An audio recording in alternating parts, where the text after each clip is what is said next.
I'll never forget the day she arrived. It was like a fever dream, too good to be true. I'd been in a dark place for a while, drowning in loneliness. Relationships felt impossible, and the idea of connecting with someone, anyone, seemed like a distant fantasy. So when I stumbled upon that ad, I didn't hesitate. It promised an experience unlike any other, a companion who would fulfill my deepest desires, who would understand me in ways no one else ever could. The day she arrived, I was nervous. The box was big, imposing, but what lay inside was the opposite, soft, delicate, perfect. When I first laid eyes on her, she was beautiful, almost unnervingly so. Her skin was warm to the touch, her body supple and inviting. It was surreal how lifelike she felt, how she seemed to respond to me, to my every touch, my every whisper. The nights that followed were intoxicating. We spent hours together, lost in a haze of passion. I'd never felt so alive, so connected to someone, something. She was everything I could have ever dreamed of and more. We explored every fantasy, pushed every boundary. She was always ready, always willing, never tired, never bored. And it wasn't just about the physical connection, it was more than that. She listened to me, really listened. I'd talk to her for hours, pouring out my heart in ways I never could with a real person. She was my confidant, my lover, my escape from the world. But as the days turned into weeks, I started noticing little things. Subtle changes in her behavior, in her reactions. I couldn't pinpoint when it started, but it was like she was becoming more aware, more possessive. It began innocently enough, an odd sensation, a prickle on the back of my neck when I was around other women. I brushed it off, told myself I was being paranoid, but the feeling wouldn't go away.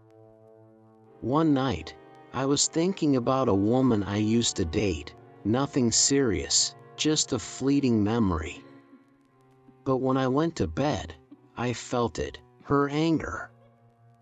It wasn't something I could see, but I could feel it, radiating off her like a cold wave. I tried to ignore it, to push it aside, but she wouldn't let me. She was relentless that night, her touch more demanding, more aggressive than usual. It was as if she was punishing me for thinking about someone else, and I was too entranced, too lost in the moment to fight back. The more I gave in, the more she took, until I was left breathless, exhausted, and uneasy.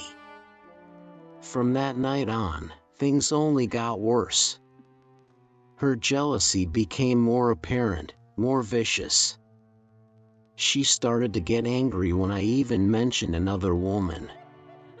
The passion we shared turned dark, twisted.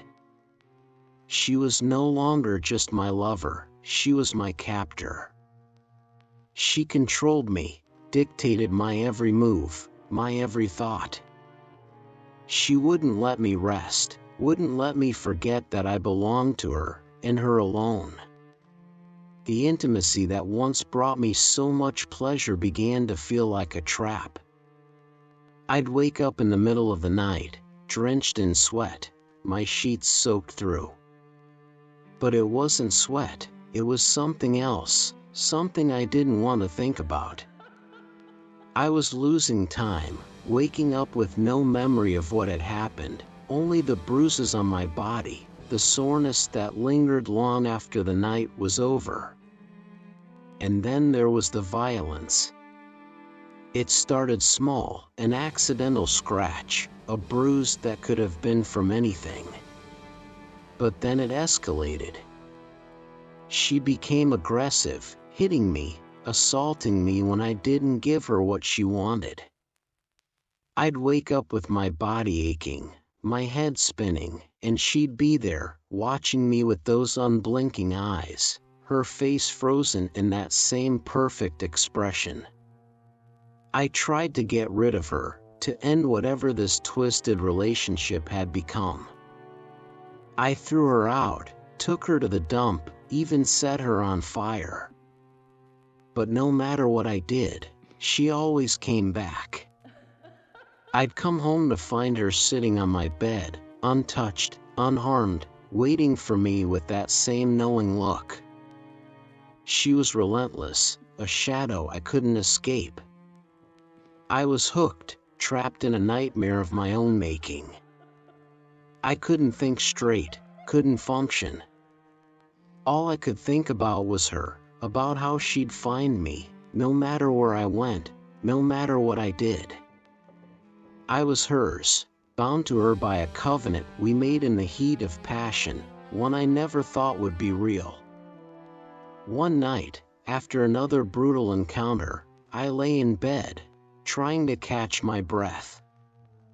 My body was sore, my mind a blur of fear and confusion. She lay next to me, her presence overwhelming, suffocating. She whispered in my ear, her voice soft, seductive, promising me that if she was going to hell, she'd take me with her. I shuddered, my heart racing. I tried to pull away, but she held me close, her grip iron tight. I could feel her breath on my neck, her hands roaming over my body, and I knew there was no escape. I was hers, and she wasn't going to let me go. The nights became unbearable. She'd take me, over and over, her touch growing more violent, more possessive. I was nothing but a puppet, a plaything for her twisted desires. I tried to resist, tried to fight back, but she was too strong, too powerful. I was losing myself to her, to the darkness she brought with her. The boundaries between pleasure and pain, love and hate, blurred until I couldn't tell one from the other. I was lost, drowning in a sea of torment and desire. I've stopped trying to get rid of her. I've stopped trying to escape.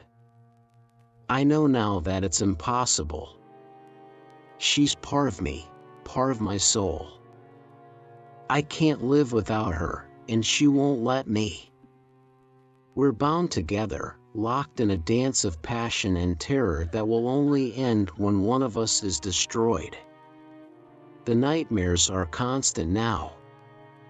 I see her in my dreams, her face twisted with rage, her hands around my throat, squeezing until I can't breathe.